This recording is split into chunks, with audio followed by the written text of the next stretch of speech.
And so they're looking for someone to be a financial aid. That's actually what it boils down to. Yeah. Everyone, they're looking for a mate with a FAFSA. Right, with a FAFSA, a financial aid.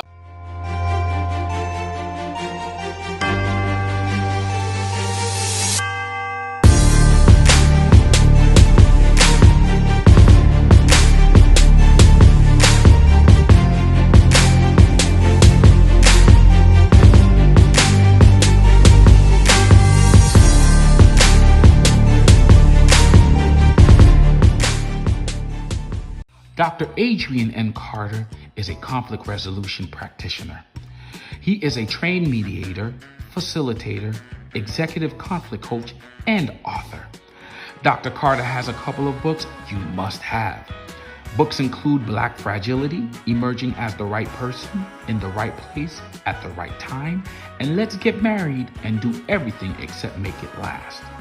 Dr. Carter is also the founder of the Empowerment Conference, a male empowerment initiative focused on conflict resolution, leadership development, and redefining the identity of men in the 21st century. Dr. Carter teaches interpersonal and organizational leadership in a way that resolves conflict by bridging the gap between persons and organization using multifaceted leadership development tool known as the Ellison model.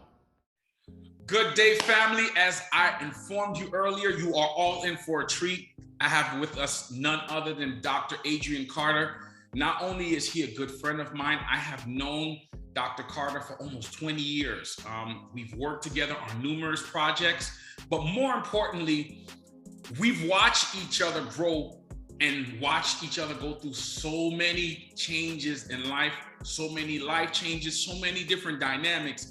And to see where we are today, where we're both on a platform where we can call each other doctors, our last name, and be influential, especially not only to young men, not only to people around the world, but to our local community, to our local Black and Brown community, where they can see what it is that we are doing, and we're doing in excellence. Because we don't just want to be known as people who are collecting grads or collecting accolades, but we want to share the knowledge that we've gained throughout this journey. And he also has a book that's out now. It's called Black Fragility. You all need to go on Amazon and grab a copy of Black Fragility right now. But what we're going to discuss tonight, people, you are all in for a treat, as I mentioned earlier, is his last book that he released called Let's Get Married and Do Everything Except Make It Last. Qualified family, I want you to welcome Dr. Adrian Carter. Dr. Adrian Carter, welcome to our podcast tonight. We are so elated to have you. Thank you for having me, Dr. George Fabre. It actually has been nearly 20 years, man. That's a long time. Yeah. So interestingly enough that you point that out, which means we have both watched each other grow into manhood. That's right. Yeah. Funny enough, I thought about that and I said, you know what? I've just watched my matriculation over the years, and there were points in my life when I thought I was a man, and then there were points in time when I became a man. Right. And I think we share a similar journey with that. So it's awesome. Thank you for having me on, man. It's a pleasure to have you. And you just mentioned something that is profound. Life makes you a man. Right. Under whether you accept it or not, sometimes we think we're grown, but when the components of being grown kicks in, we don't want to accept the responsibilities. Right. And you tackled so many criterions in that book. Let's Get Married and Do Everything Except Make It Last. There are so many things that we can cover on this title, especially both of us being educated men who have gone through so many changes and so many challenges. And our stories can relate on so many platforms and on so many levels. As far as relationship, personal stories, we're both fathers, and we fight to be involved in our, fought and fighting to be involved in our children's lives. We can relate, as we've mentioned on so many different occasions. There's one thing I just, want you to do. If you can, give us a brief overview of what inspired you to write this book. Well, you know, I went through a very difficult divorce after 9 years of marriage. And there were a lot of things that I experienced through the church, that I experienced in society at large. And I really came to understand that our stories are, as men, when it comes to our emotions and our thought processes, are ultimately undermined. It's as if we just need to pull ourselves up by the bootstraps, go find a job, and stop feeling.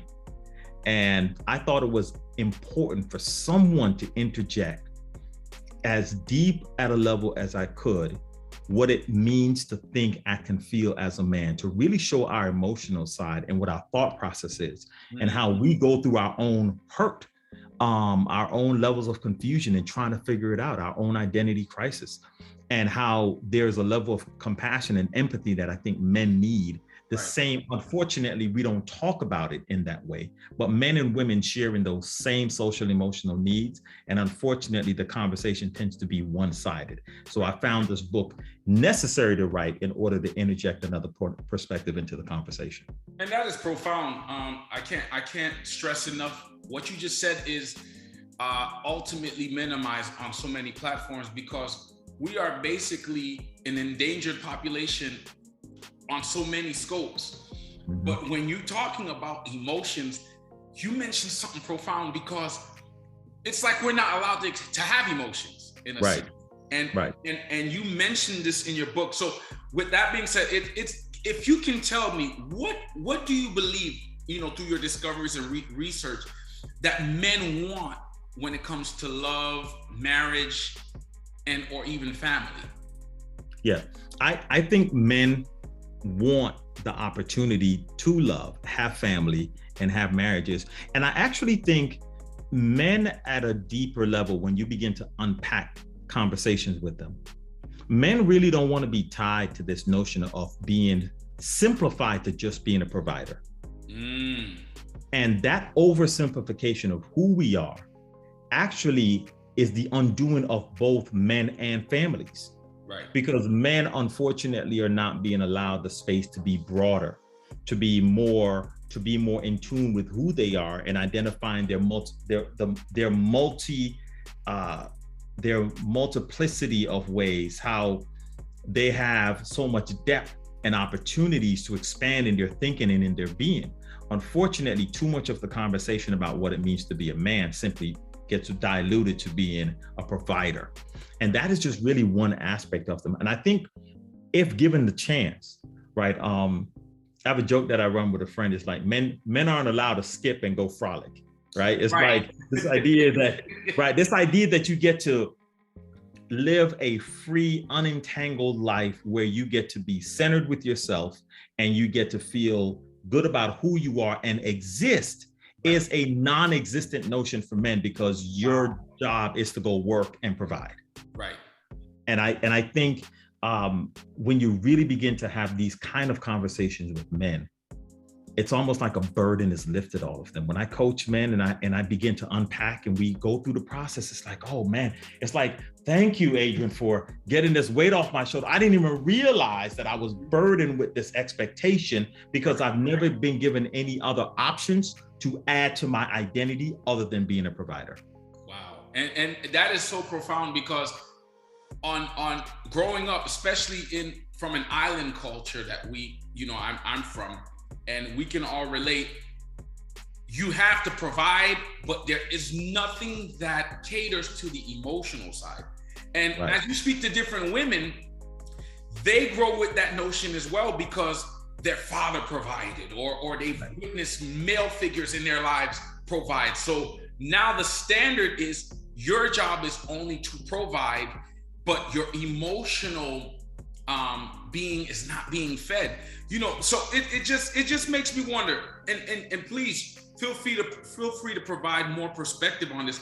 What standards do you think, based on because I know you coach tons of people, and I've witnessed you help tons of people. I've witnessed you be a testament to many people, facilitate many workshops. And in these workshops, you deal with both men, women, and children. I've witnessed you do so many great things for our community. What standards do you think women are looking for when it comes to, men that's causing men to really fail? And, oftentimes as a result, causing an end to the relationship?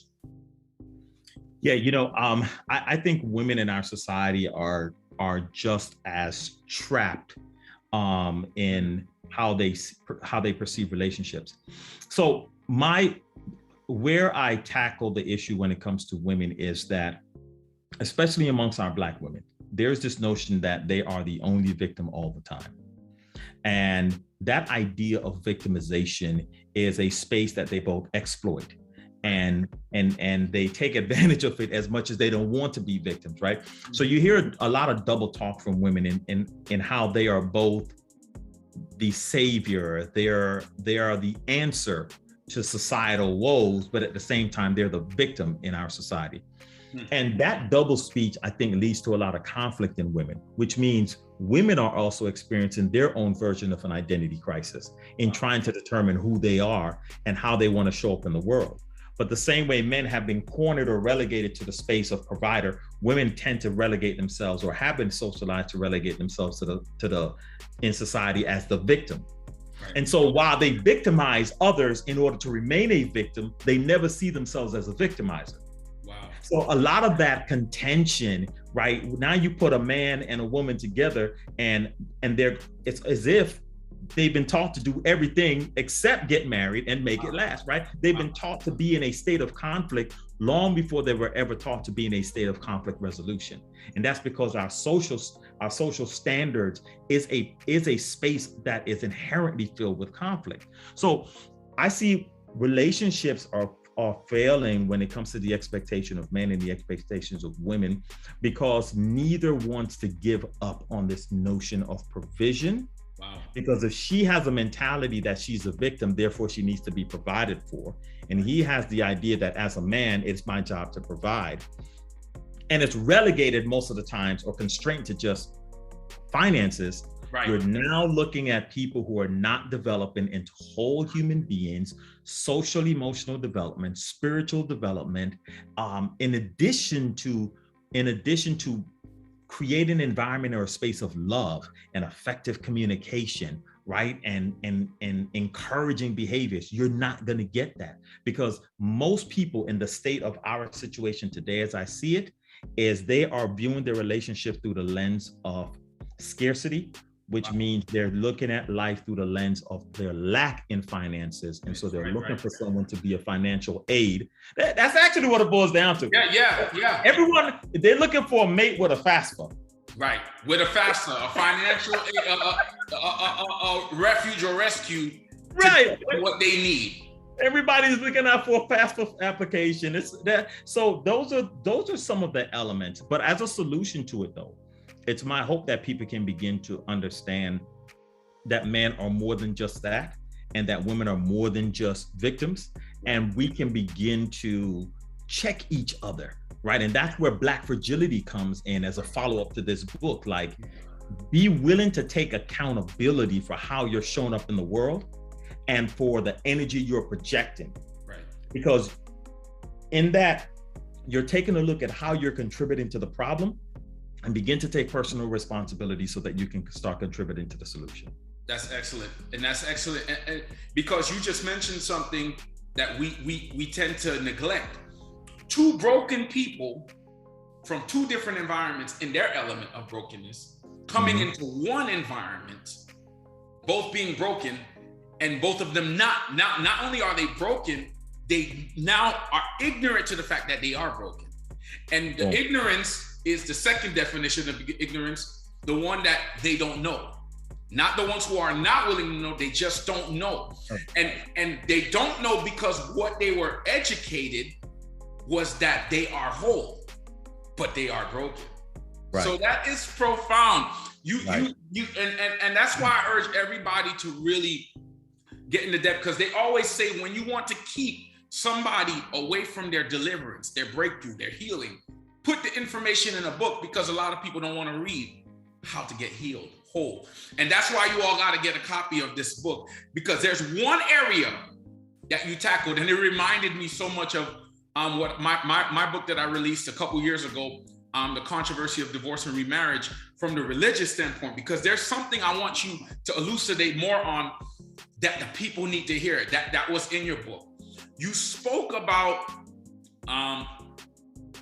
the role of the church, religion, economics, politics, and what their role as far as women and men are concerned in their development. Can you elaborate some more on, and don't give too much because we want people to really go and dive in, but can you give some insight on the role of religion, economics, and politics on the development of men, women, and relationship as a whole?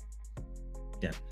You know, what happens is the question becomes, how do you know what you know? Who taught you to know what you know and to believe what you believe? Right. And when you look at our society, a lot of times our moral compass is shaped by religion. And even for the atheist or the person who says they're not an avid churchgoer, but they believe in something, even the United States of America's Pledge of Allegiance says, right? Nation under God. Nation under God. The money says, in God we trust. Right. So there is still, and will always be, as it has been so far, a religious element. Our legal system is based on the 10 Commandments. Absolutely. Right? So you cannot escape. So our religion is tied to our moral and our value system. And then people with their morals and their values go and they create organizations. Right. And those organizations are run and are built on those values. And those people, and in order to control organizations, we then create legislation to control organizations and people. Now we have a government that goes and now filters into the same religious dogma, even though it's being practiced in a way that seems different. Mm-hmm. So the point of the point as to why that's important is what a lot of people have done is they have used a botched version or a misinterpretation of scripture in order to justify how we think, act, right, and feel in all spaces of society. Right. So there's a reason why there's this idea in business that women should not be in leadership positions. That's biblical, right? So that goes back to a biblical nature to it. Right. So there's going to be a scripture that says, well, the woman is not supposed to, teach and lead men and ... So what I'm talking about in the book is how we have actually been crippled in how we properly grow and develop in relationships because of that religious underpinning in our moral and our value system. Right. And because the information there is flawed. In this book, I tackle a lot of those things that we have been taught to believe, but I gave a different perspective on scripture to say, what if it meant this as opposed to that? Right. And look at how this nudging of this interpretation can begin to shift a lot in how you perceive women and men in relationships for the positive. Awesome. And that's very profound, because I mentioned that on numerous podcast interviews, and I feel like, especially when you talk about the Bible, many of these scriptures are misinterpreted because nobody wants to take time to place them in context. Because even in the time when you were in the synagogue, they would say, when Paul said women be silenced, people have to remember, you need to place it in context. Paul was advised by Phoebe and Priscilla, who were there. These were prophetess. So he wasn't telling, you can't tell a prophetess whose job is to provide prophecy verbally to be silent. So if his advisors were speaking to them, he wasn't saying be silent, because in the time of the Pentateuch, if a rabbi spoke, men were on one side, women were on one side. If they didn't agree with the rabbi, or if they had questions, they were yelling across.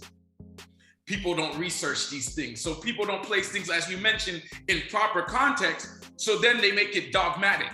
And then as a result, what you mentioned is that's the reason why many people are going off of what they were taught without researching by whoever they were taught by, as you mentioned, and they just don't know the real truth. And because it was taught by a person who had so much credibility. Like say, for instance, my father taught me something and I admire my father so much. I'm not going to go the extra mile to go research on my own because I'm going to take my father's word at face value. And it's misleading. It's misleading. Very much.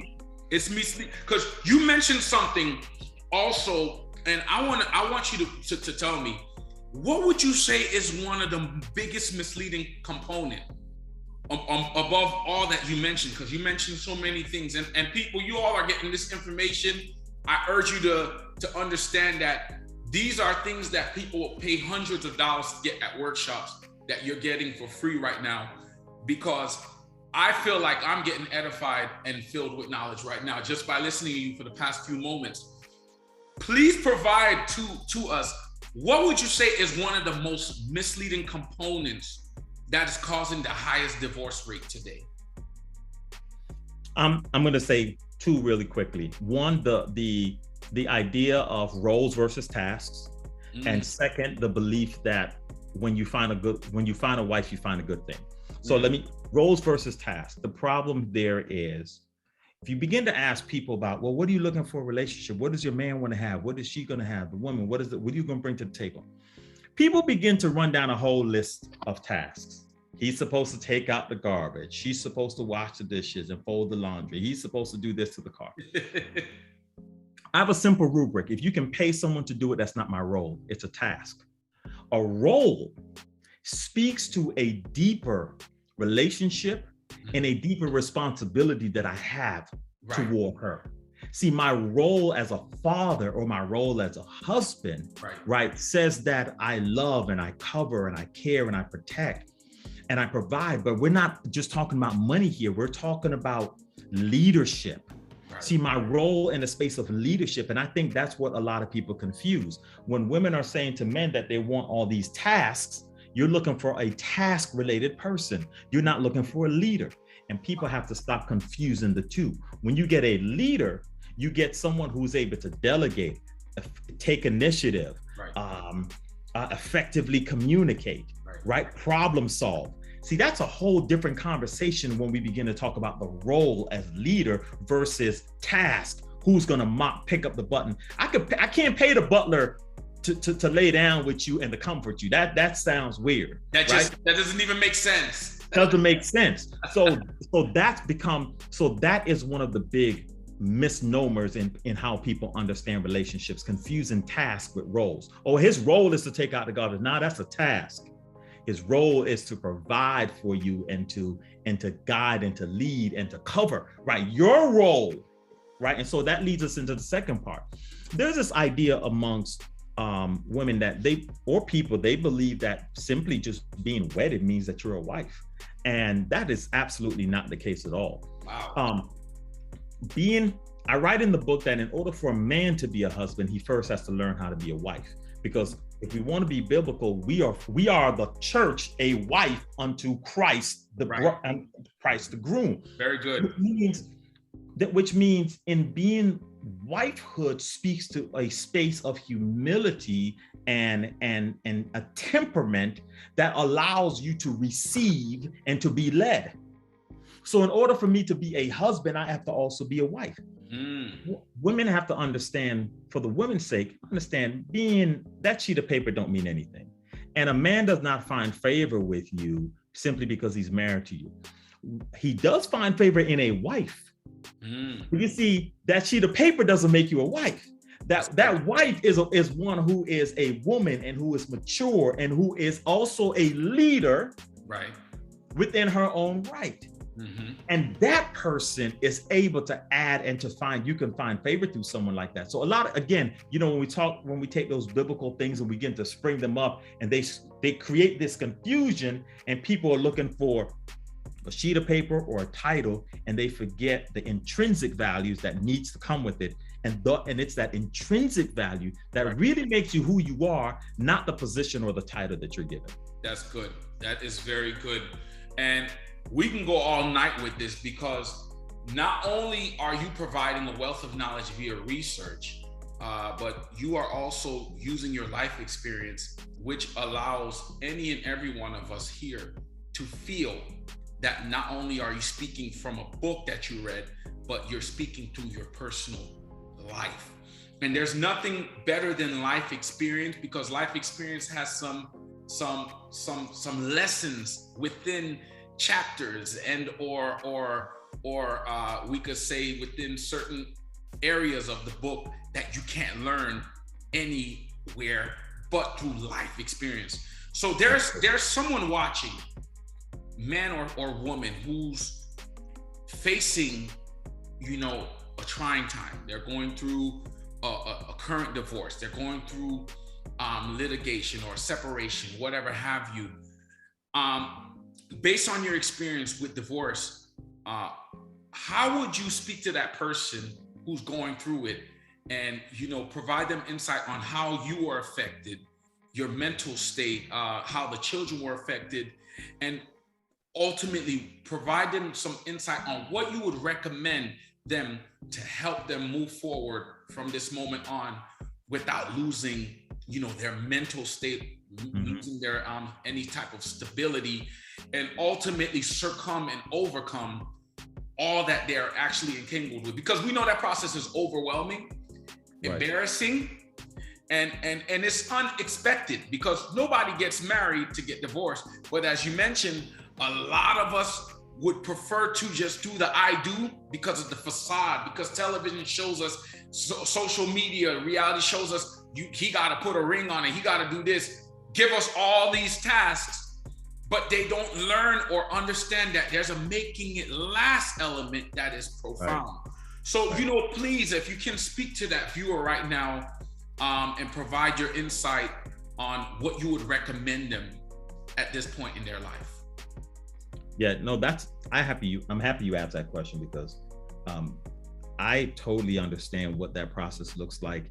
It is hard. It is dismantling of our emotions, of our time, of our finances. Yeah. And, therapists, psychologists have said that the amount of mental anguish that someone goes through, it's equivalent to death. And in many ways, it is, because you are, it's kind of like your synapses and your nerve endings have come together in marriage. And now there is this operation called divorce that's going to now separate these very intricate tentacles that have been tied to somebody else. Almost no matter how bad the relationship was, right? That ripping apart is going to be very painful. I know what it's like to cry, to wonder why me. I know what it is to go back and forth with God. I'm a believer, strong believer, and raised in the church. My father's a pastor, and I told God, clearly you don't mess with me anymore. I've been bamboozled, hoodwinked, but at the end of the day, though, this is what I discovered as an opportunity through the process. Number one, I had mentors around me who said, hey, change your perspective about it. You don't have to be the victim. This doesn't have to be the end. You could look at it as a new beginning. Right. And the part that really worked for me, that really helped me through, was I saw it as an opportunity.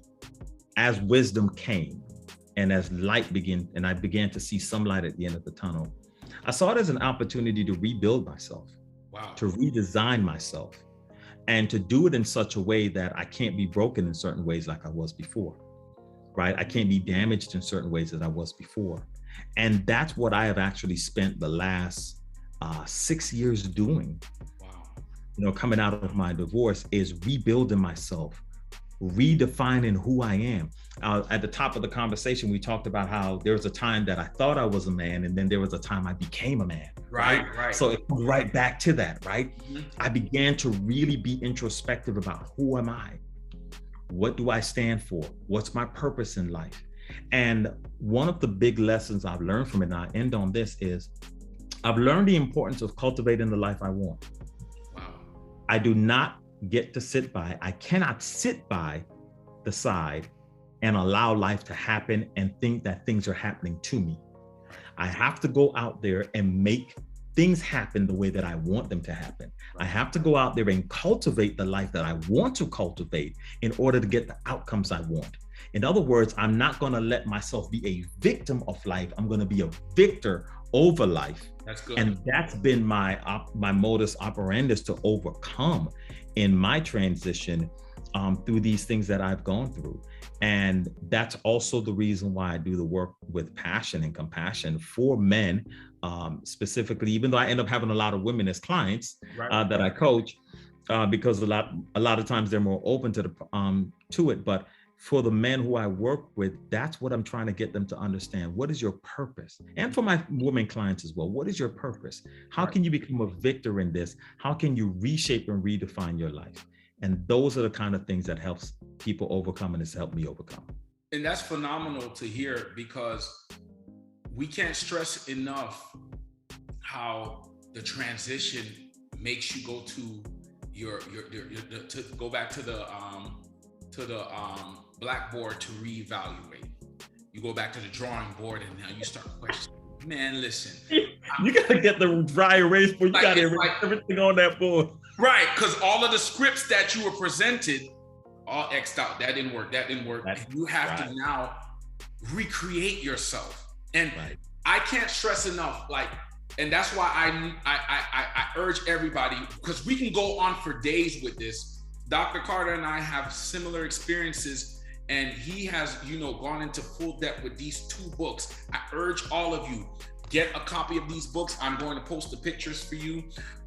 Let's Get Married and Do Everything Except Make It Last, and Black Fragility. You all need to get copies of these books, because they're practically volumes of each other and what it is that he's expounding on: life, marriage, breakups, and so forth. One more thing I want you to, close with, because we definitely have so many things that we definitely have to revisit in future seasons, if not next season, but we definitely have to get you back on, because I would love for you to do more of a series on this, because people need to hear this on a different symposium.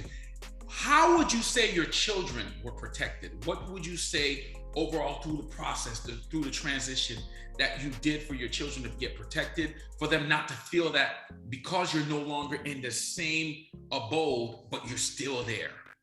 How were you able to go through that transition? And maybe you could provide some insight to someone who's concerned, because a lot of relationships are hanging on by a string, and the defibrillator of these relationships are the mere fact that they don't want the children to suffer, but the children are growing up in a dysfunctional home. So what would you say to that parent that's afraid, that's going through domestic violence, a series of different things, but they're afraid of what the children are going to experience, and what you personally did that basically assured your children that daddy's still there? That actually proved to be the hardest part of the journey for me, even more so than the dismantling of just the marriage itself. I've learned to have honest conversations with my children. Wow. I've learned to apologize to them. That's actually been one of the things I've done periodically, just to reassure them that, hey, you know what? I'm sorry that this has turned out the way that it has. And I know that we don't have our family together like what we once did, but I want you to know that Daddy cares about you. I love you. And this is the life I'm here creating for you, right? In order to do certain things. And to be transparent, I'm actually involved in some other challenges with my children's mother, still working through some of those things when it comes to the children. Right. But that is an ongoing process for me. I already have some other things queued up in order to show how to work through this particular process, right? As I work through it, so that I can help others work through it as well.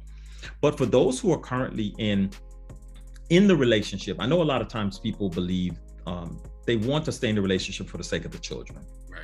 And they think that that is the way to go. And a lot of times it's not. Right? It's not, because the children, they still experience the energy of division that is taking place in the home. And you're better off in many instances living separate lives and making the situation best and comfortable for the children than it is trying to stay together and living in a chaotic space for the children. Because you also have to think about it from 2 sides. What are you also teaching your children when it comes to relationships?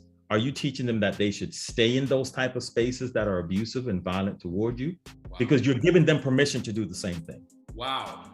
Right?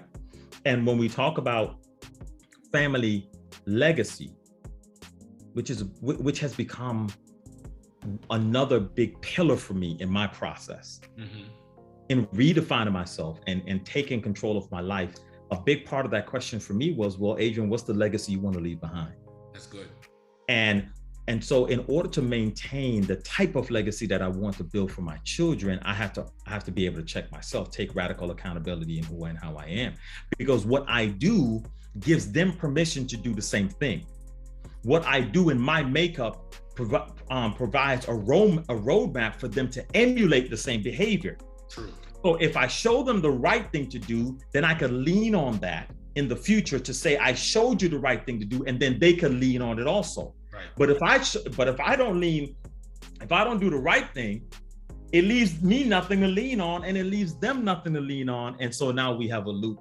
And so they become faced with the same challenges I was faced with, because somebody got to pass it in order to recreate that rightful legacy for us to live, for us to travel on, so that my children's children can understand what it is to do right things. So this thing is that serious to me, because I'm not talking about just my kids, right? I'm talking about my kids, right?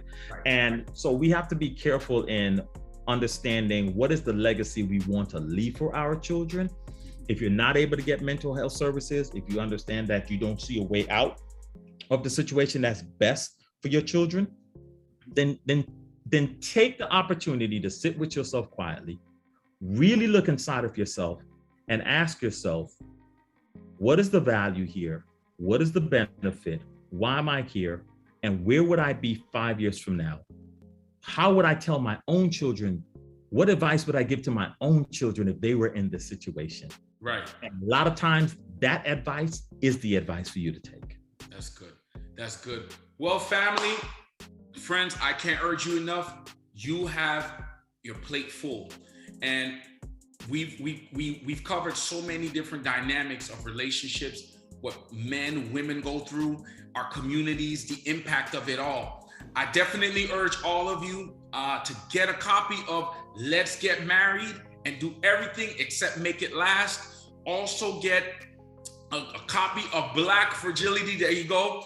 And we're going to also show you all how to get in contact with Dr. Carter. Dr. Carter, we are so elated and appreciate you being on our show tonight.